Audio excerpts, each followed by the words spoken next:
of the fourth chapter of Kohelet, the fourth chapter of Ecclesiastes, where King Solomon is kind of reviewing a couple of things he's touched on, but now he's going a little more in depth. And what we saw last week was he spent some time talking, or the past 2 weeks actually, he spent some time talking about this, a certain type of person he actually calls the fool, which is so that's a pretty harsh term. It says the fool is somebody who basically sees something that they don't like, sees something in society that they don't like, and in their way of dealing with that is they just check out. They don't have anything to do with it. That was the case of the fool. Somebody who is, I actually kind of think of this person as the idealist. Somebody who's so much of an idealist to the point where they can't handle, it's just, I can't be party to this society, therefore I check out entirely. And the reason why King Solomon refers to this person as a fool is because the person loses all their opportunity to make any change, right? If you check out of society, then you have no opportunity, you have no way to affect change in society. And that is not helpful either. So really what you were trying to do is, if you feel that there's something that you have to do in this world, some effect you have to make, then you want to actually be involved in it. You want to speak out. You want to say your piece. You don't want to be silent and complacent and not be involved. Right? That's the difference between, again, the fool and a wise person. A wise person uses the powers that they have in order to affect change, as opposed to the fool. I actually just saw an interesting quote about that this week. Supposedly it's a quote from Rabbi Cook, who was the chief rabbi of the state of Israel, or actually he died before the state of Israel, but he was the chief rabbi of Israel for a period of time, of Palestine. And he apparently said something to the effect of, "I don't speak because I have the power to speak.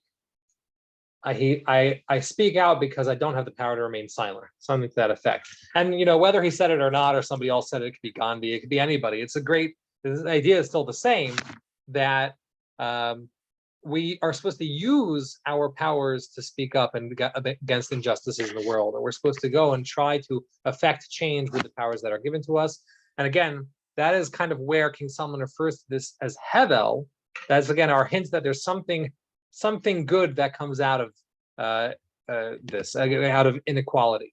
And what we understood last week was that we're supposed to be able to use the power. If there's a power imbalance, use that to our advantage to help the world, to affect change. Okay, and the last thing, just in our recap, is that he mentioned also that there's this idea of tov, this idea of good. And this is the first time he's using the term good in this sense to give a definition of good. He'll give more definitions of good as we go on.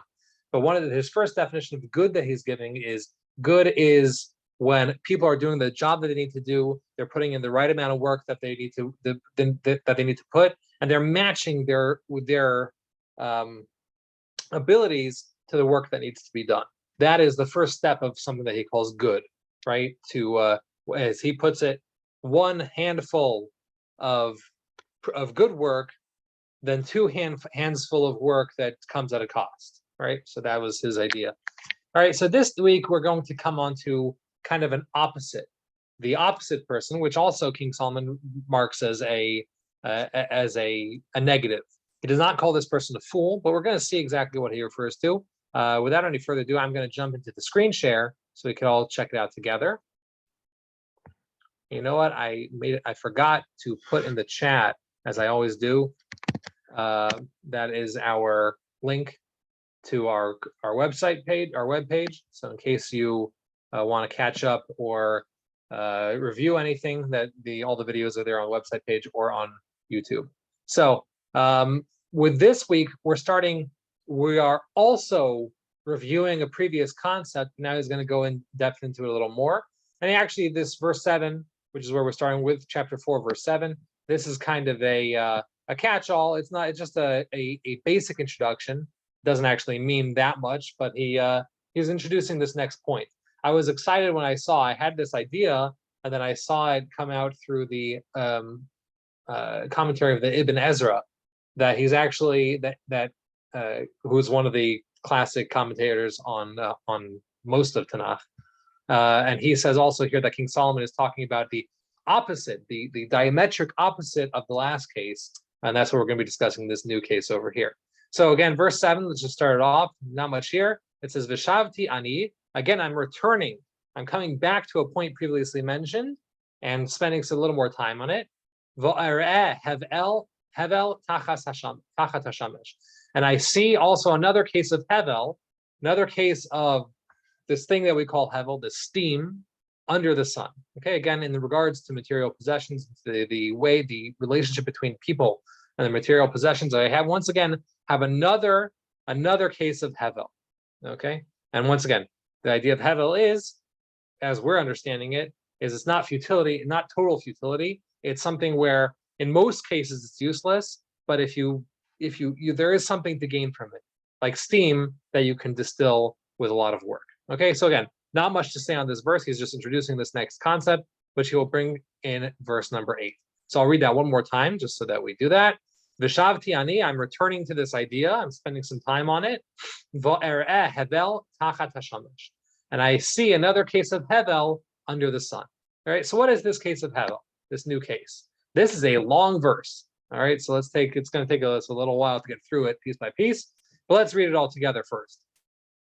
Yesh echad, there is one person, ve'ein sheni, but not two people. Okay, there's one person, but not two people. Gam bein va'ach ein lo, and also a son or a brother he does not have. Ve'ein kates l'chol amalo, and there is no end to all of his hard work. Gam eino lo tispa osher, his eye does not get satisfied from wealth. Ulmi ani omel, for who am I working? Chaser et nafshi mitova, and reducing my soul from its goodness, or rejecting goodness. Gam ze hevel, this is also hevel, v'inyan rahu, and a bad idea.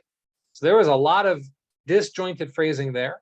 Let me read it all together one more time, then we'll go through it piece by piece. So once again, yesh echad, there is a case of one person, ve'ein sheni, but does not have a second. Gam bein va'ach ein lo, also there is no son or brother. Ve'ein kates l'chol amalo, there is no end to all of his hard work, or their hard work.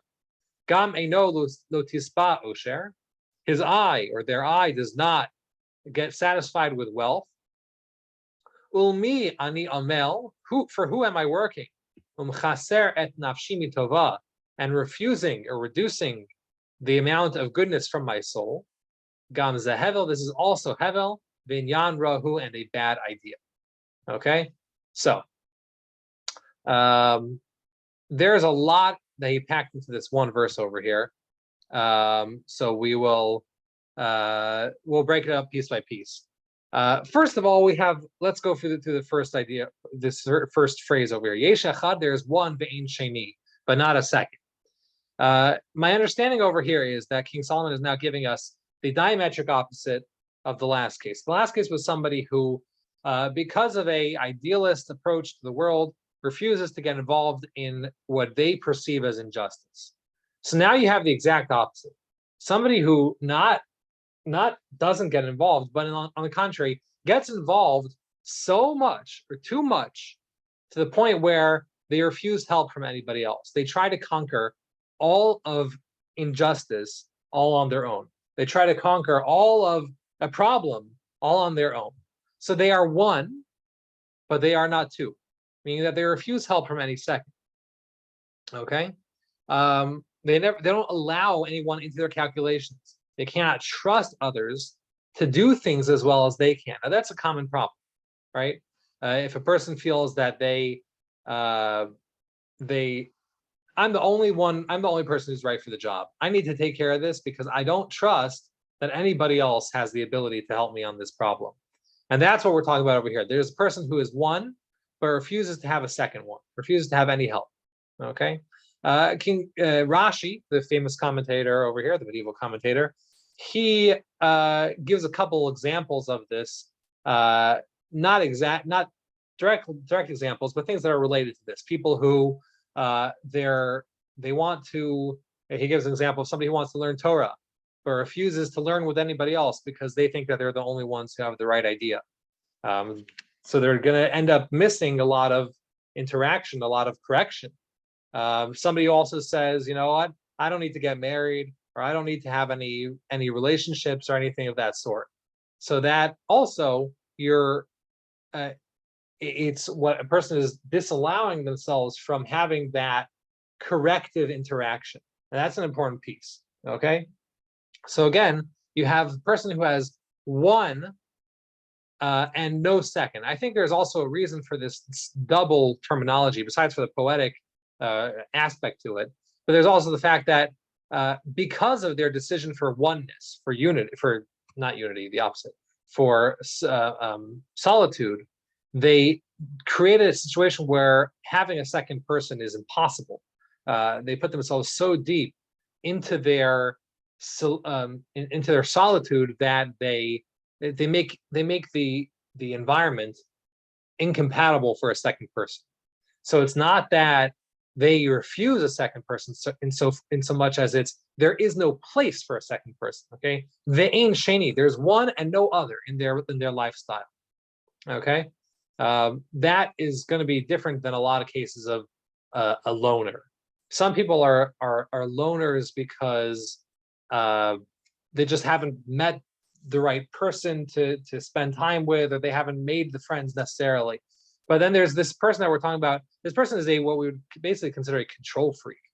They can't allow anybody else to be in the calculation. All right. So again, that's why I'd like to differentiate. That's not a case of a person who just hasn't found a partner. We're talking about a person who has created an environment where a partner is an impossibility. Okay. So again, there's a case of one person, there's no second person. So there's an interesting thing over here. It says Gambain va'ach ein lo. There is no son or brother for this person. Okay, I find that interesting because there's a distinction here. What in this case would be a son? A son is somebody that you have gone ahead and trained into life. All right, so this person has set up a situation where even those that they have put their efforts into growing and nurturing, that person's also not good enough for that. Okay, so as opposed to, let's say you have somebody who grows a business and trains the family, it becomes a family business, and trains the son to take over, or the daughter to take over, or the next generation to take over the business. That's a great thing. As opposed to this over here, this person cannot relinquish control, cannot give up the control of the business, let's say, or and extend that to any other similar situation. So that's the son. A brother, in this case, would be someone who's raised under the same influences that you are, right? So I can understand in some cases where you wouldn't want to trust even the person that you trained, but you got training from somebody else, let's say, and somebody else got training from somebody else. So really, you're on equal footing. That this person even rejects the help from an equal. So not just the person that they nurtured, but also somebody who was nurtured just as much as they were. They also reject the help from that person. So again, this person is one. There's no room for a second, not even those that they put work into training or into nurturing, nor anybody who is on the same footing as they are, right? Even though, again, we're talking about, let's say, somebody's equals, just their personality disallows them from accepting help from any other person. Okay, so what's going to be the fate of this person? And that's the continuation of the verse over here. It says, "Ve'ein case l'chol amalo." There is no end to his work. All right, I'm gonna use the masculine over here. I usually try to use a gender non-specific terminology, but here I'm just going to use the masculine because it fits a little better, especially since we're talking about sons and brothers. So this is King Solomon just speaking from his perspective. So there is no end to his work. Now, amal, again, that's our word for really hard work, really backbreaking labor. So this person, because they cannot allow themselves to get helped by anybody else, they can't find a place for anybody else in their life. They try to conquer everything all on their own. Their work is going to be unending. Okay, and not just their work, their hard work is going to be unending. All of their work is going to turn into hard work. All right. Somebody who tries to take on too many projects because they just look around and say, you know what, I have to do it all by myself. Again, this is our control freak. So their work will become unbearable, basically. There'll be no end to the work. And this, I think, is an interesting idea, because then he extends it to how you relate to the outcome of the work. Gam eino lo tispa osher. His eye does not get satisfied with wealth. Okay, meaning that even if there is a good outcome, right? Let's say the person is successful in what they do in this state, they personally will not find any satisfaction from it, because they will constantly be looking for more, and the work will basically pile up to the point where there's no end to it, because of this person's refusal to accept any sort of help. I do find a fascinating thing over here.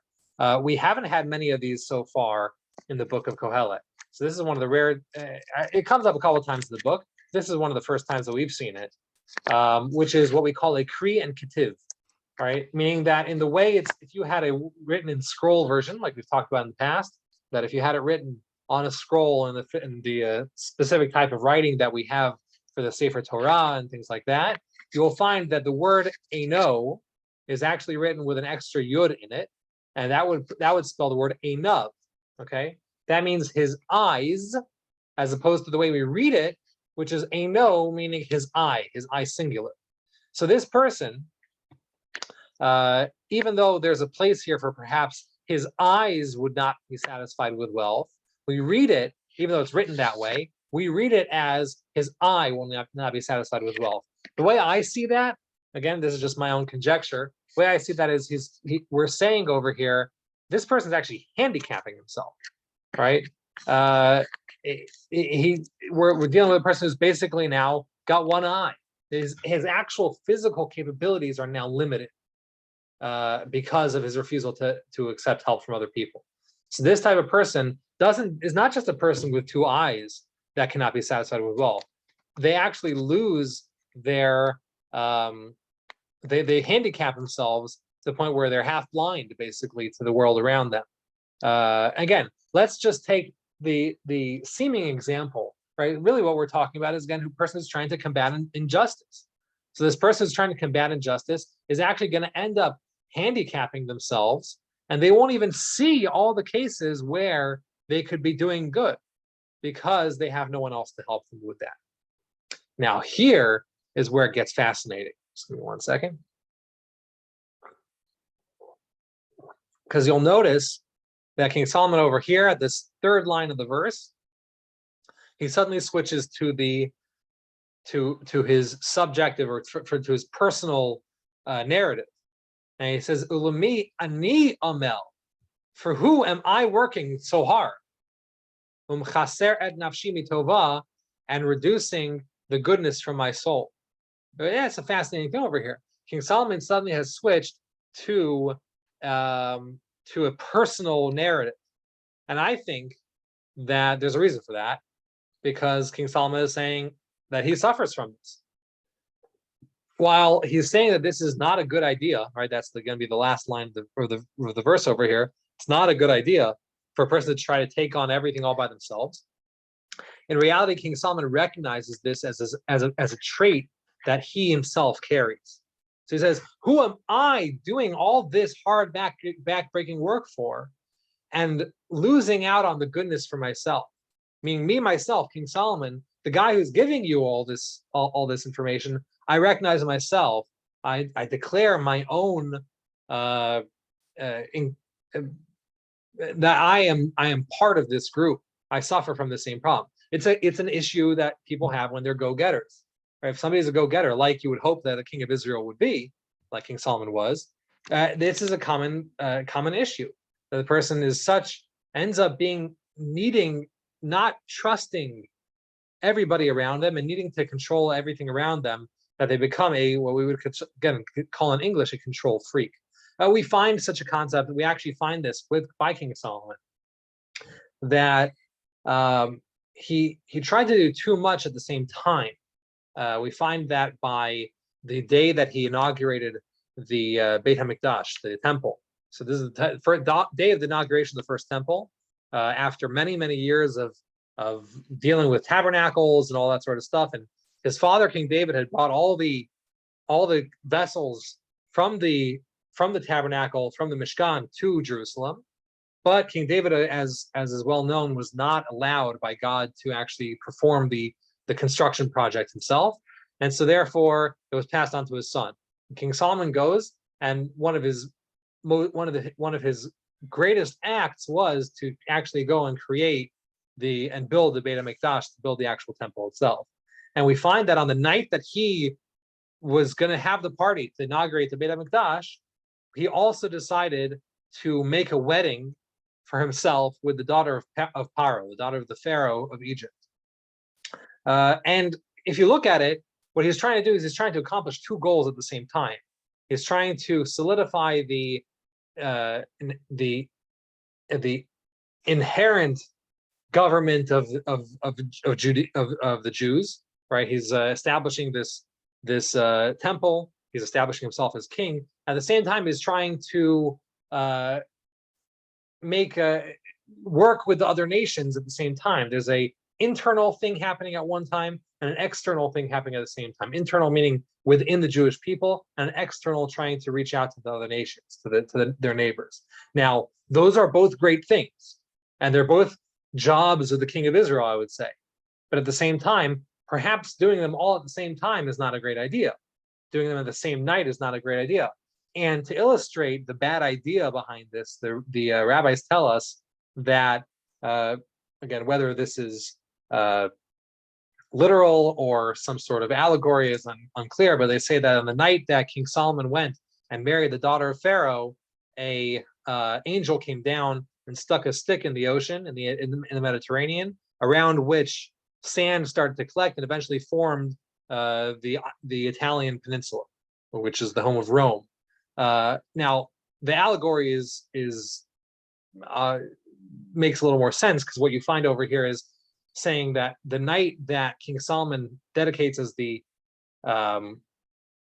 inauguration of the temple is setting the stage for the eventual destruction of the temple by the Romans, the second temple, actually 800 years later. Meaning that he's trying to grab too much. Actually, Steve Meyerowitz came to me during the week and said that one of the things we had by the last guy also, but one of the themes that we're finding over here, I thought this was a great idea, is an idea that the Gemara, the Talmud, mentions multiple places, that if you try to grab too much all at once, you're not actually going to be successful in grabbing it. Try to grab the little things you can grab when you can, and you're going to be more successful. What they call in Hebrew tafasta meruba. If you're trying to grab too much lo tafasta, you're not going to get anything. It's all going to slip through your fingers. And that's what we have over here with this person. Again, King Solomon saying, I am admitting that I have this problem myself. I suffer from this issue myself. That again, and you could imagine that as a king of Israel, it's very likely for a person to be, hard. It would be hard for a person to trust that the people around them to get the job done. It's much easier when you just do it yourself. So, what does he say over here? Number one is mechaser et nafshi mitova. I'm going to end up losing goodness from myself. I'm going to lose actually some of myself, is how I would read it also. I'm losing some of my own soul. I lose some of my personality. A person who's so drained from their obligations because they can't accept help, they're going to lose some of themselves in the process also. And he refers to this by two titles, by two adjectives over here, descriptors. This is number one, it's hevel, again, almost entirely useless. And he also says inyan rahu, it's a bad idea. And we've seen this term before, meaning that it's an idea and it might sound good on paper, let's say, but it's a bad idea. It actually is a bad idea.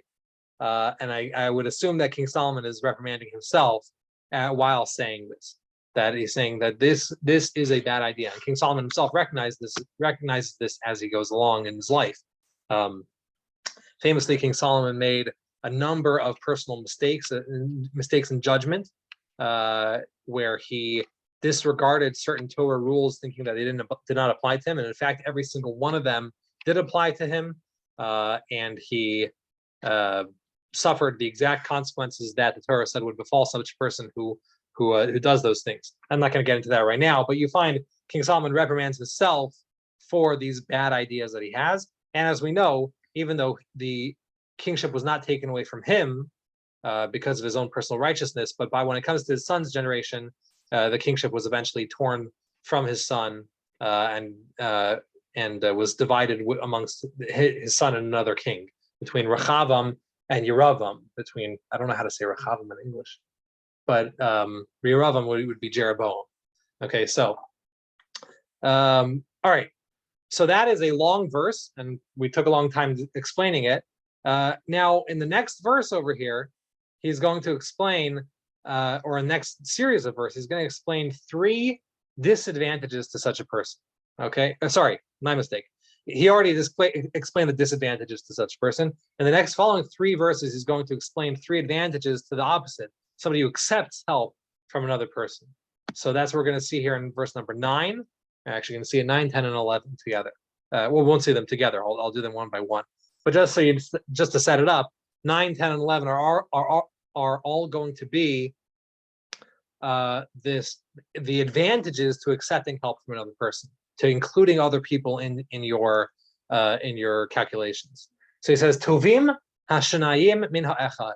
2 are better than 1. This is the source of the phrase right here. When we say 2 are better than 1, literally that's what it means. Better are 2 than 1. Okay, Tovim, they are better. 2 hashnayim, the 2 from 1 min ha'echad. Why? So first advantage is to them is asher yesh lahem sachar tov ba'amalam. They're going to have good reward from their hard work. Okay,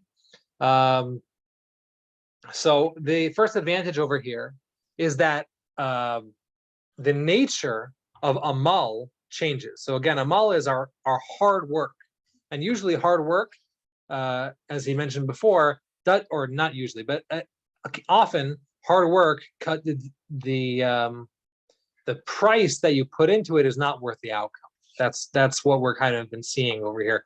Not saying, okay, just to retract that just a little bit. He's not saying that hard work is not celebrated or not not worthwhile, but often, or I would say that when he uses this term amal, I think he's specifically referring to a case where the work that you put in is not justified by how much you get out of it at the end. Okay. Here, on the other hand, if a person does accept help from another person, what are you going to get? Sachar tov, right? You're going to get good reward. You will have a good outcome from the amal, from the hard work. So as opposed to where most of the time amal, this form of hard work is not worth the input. Once you include another person, you're more likely to get sachar tov, a greater outcome, better outcome. Okay, it changes the nature of the work itself. So, for example, and this is the example that the Talmud gives in multiple places, where typically, let's say one person carry 50 pounds, another person carry another 50 pounds, but once the two of them pick up something together, they could carry up to 150 to 200 pounds. They could carry a much heavier load than just each person could carry individually on their own. Why that is? He's saying that's what we say. Tuvim hashanayim min ha'echad. Having 2 people is better than 1.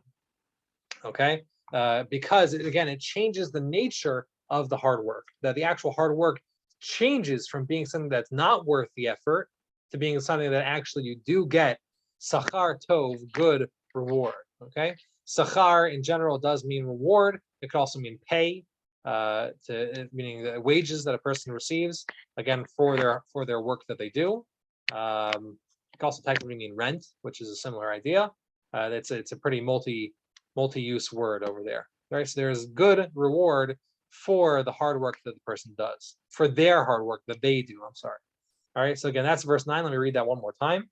Tovim hashanayim min ha'echad. 2 are better than 1. Asher yesh lahem sachar tov ba'amalam, because they have a greater reward for their hard work. Okay. Then we have verse number 10. This is going to be our second advantage to this, to working with another person. And he says, key, because imipolu, if they fall, if the two of them fall together, ha'achad yakim et chaviro, the one will stand up the other one. Ve'ilo, that's an interesting word itself. We'll come back to the word ve'ilo. Ha'achad she'ipol, when one person falls, ve'in sheni lahakimo, it does not have anybody to stand them up. Okay, so again, ki imipolu ha'achad. Sorry, ki imipolu, if they were to fall, ha'achad yakim et chaviro, one will help the other one, will help their friend.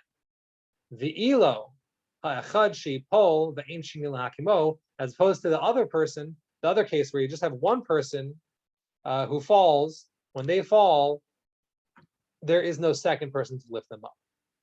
Okay, so just to first discuss this word elo, I thought at first, and when reading this in the past, my understanding was the word was ilu, which would mean maybe, which would mean that maybe when one person falls, there's nobody else to help pick them up. That would be a strange wording. I was interested to see that most of the commentaries here learn that the word elo is actually a conjunction of basically the oilo, and it is a woe to him, woe to that person. All right, meaning so sad for that person when it's the one person who falls and has no second person to lift them up. Okay, so e as an oy, right? A person says oyve, right? So that's oyve. By the way, the oy of oyve is actually a Hebrew word. The ve is not. Ve is cry, is Yiddish. E or oy, that's a Hebrew onomatopoeia. Of like a cry that a person puts out. Anyway, so again, so this verse is saying, I'm sorry, that when two people fall, the one can lift up the other. But when one person falls, the second person is not there. There's no second person to lift them up. Interesting thing that over here, number one, that he says that having that both people fell, right? If you look at the Hebrew grammar over here, it's imi polu. If they both fall, but by the fact that there's two people there, one will lift up the other. Okay, even though they're both on the ground, but the fact of them both being there, they're able to help lift each other up, or at least one of them can lift the other one up, right, at the very least. Okay, and even though again, my assumption would be it would be only if there was one of them fell and the other one was still in a position of power. That's not what he says over here. What he says is even if both of them fall, they can still lift one can lift the other up. As opposed to the one person who falls who's on his own, basically entirely by themselves. They have nobody to help them. What you find over here is this is advantage number two. Advantage number two of working with another person is what I would call an ex post facto advantage. That if a crisis occurs, then then you have an ability, one person could go and help the other person. Right? This is having those connections, that clout, making those relationships can help a person even after a crisis has already occurred. What we would call in Hebrew bidiavad, where it's already occurred. Where it's already occurred, that is the second advantage of working with another person, that the other person can help a person out. All right, we're going to contrast that with the next verse over here, which is verse number 11. Hope I'm not going too fast, but the three of these verses I feel have to be read together. This is the third advantage, and he says, "Gam im yishkevu shenayim." Also, when two people lie down together, v'cham lahem, they have heat. U'le'achad eichecham. When you have one person, how will he be heated? How will that person find heat? Okay, very simple. The allegory is very simple over here, right? Two people, body heat, right? They need to heat each other up. They're freezing cold, right? So in that case, still the fact that the two of them are there together, they're able to heat each other up, as opposed to one person is trying to heat themselves up by themselves. They're not going to have that ability. They're not going to be capable of doing that. I think over here, he's talking about this would be well, I guess we would call it, the last case was an ex post facto, this is an ipso facto. So before cold comes in, he actually did not mention ever cold, right? But he just said by the two of these people being together, they by nature are going to find heat, as opposed to the one person who's never going to find heat. So this is before, I would say this is before a crisis occurs also. Whereas opposed to the last case, which was after a crisis has already occurred, the one person can lift up the other one. This is before a crisis even happens, before the cold sets in, let's say. The fact is that by working with another person, they're going to be able to stave off the cold, right? That's the phrase we use. They're going to be able to stave off the cold. They're going to be able to avoid the crisis in the first place, as opposed to the one person who's doing it all by themselves. Usually we go up in value in gradations. So you would think that the last case of after a crisis sets in, that would really be the bigger advantage than before a crisis sets in. Although I would like to argue that there's actually a greater advantage to this third case, this third advantage over here, because after a crisis comes in, it's very easy, not very easy, but it is easy for a person to be a hero, for a person to go ahead and swoop in and save the day once saving needs to happen. The third case is by the two people working together, they're actually able to foresee issues coming up, foresee issues arising, and avoid them in the first place. It's actually a harder job to predict where crisis is going to show up than to deal with it after it's happened. I actually took a crisis management course in my college studies, and a lot of it has to, the entire field of crisis management is built on what happened in the past, right? You look at the past and you say, well, Enron did this wrong and this wrong and this wrong, so in the future we should try to avoid those things. But it's all after the fact. To predict in a brand new situation what the crisis is going to be and what it's going to look like, that's nearly impossible. But that's the advantage of working together with other people, is that you can actually start to get those, to predict those crises before they happen. Just as an interesting aside, to hammer home that point, I was taking this course in the beginning of 2020. So it was around February, March of 2020, which I don't know if those dates stand out to anyone, but that was the beginning of COVID. And so I was taking a crisis management course as COVID was setting in. And the professor said, I do not want to see any of you in the class writing any papers about COVID. I don't want to see the words show up at all in the class, because basically, as crisis management consultants, you can't say anything about it yet. You have to see how it plays out a little bit before you get started on managing it. We're going to learn lessons from it after it happens, but it's not going to help us right now. So that was an interesting aside, and that's really kind of the point over here. Is it's really hard to predict crisis or how to manage crisis as it's occurring. And that's our case over here. The third advantage is actually a bigger advantage, because it's if you have two people, they can work together to keep each other warm, as opposed to one person who has to stave off the cold by themselves, which is an impossibility. Okay. There is a fourth thing mentioned in verse number 12, but I actually want to stop here, because 12 is also going to introduce us to another idea. So again, just to recap, we have our new, he doesn't call him a fool in this case. He actually seems to refer to himself as this person, but this is our control freak. This person is unable to accept help from other people. And because of that, they lose out on a lot of factors. As opposed to people who are willing to accept help from other people, there are at least three advantages. Number one, again, was that the work itself becomes easier. Number two is that it's able to manage crisis when it occurs. And number three is it actually may even have the effect of staving off crisis in the first place. Okay, so that's all we're going to do for tonight. We'll pick up here next week. Again, keep your eyes open next week to see if we